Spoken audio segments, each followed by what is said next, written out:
Hello mga kaidol, ito yung pangalawa naming inahin, si Miloy. Manganganak na to siya, maghintay na lang kami ng mga 2 weeks. Tapos ang ginawa naman namin ito, guys, ito siya. Ang ginawa namin ngayon is pinurga to siya namin ng Latigo 1000. Yan, dapat purgahin siya ng 100 days before manganak. Itong ginamit, Latigo 1000.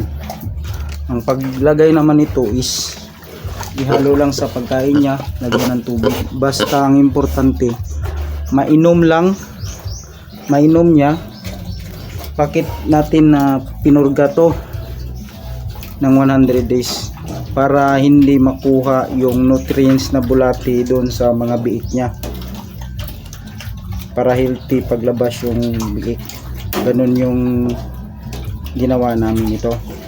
Pero pwede naman siya sa pagkatapos panganak nyo purgahin, pero sa aming pamamaraan pinupurga muna namin siya before manganak, at saka pagpanganak pupurgahin din namin yan. Ganun kami para malinis yung ano niya. Yan, sana naman mabigyan kami ng biyaya ni Miloy. Yan, mga mababaitong mga inahin namin, pwede nyo hawakan. Ano nga pala, disclaimer, hindi kami nag-promote ng mga brand dito. Ito ay ano lang, subok na ginagamit namin. Okay mga kaidol,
sana mabigyan kami ng maraming biyaya sa pangalawang inahin namin, si Miloy. Maghintay na lang kami ng 2 weeks nito, mga nganak na to. Tsaka mga kaidol, i-upload ko din o i-update ko din sa inyo yung panganganak din nito. Ayan. Okay. Basta kung gagamit man kayo nito ng Latigo 1000, yan, pwede nyo gawin din, masubukan nyo din yung ginawa namin. Ayan.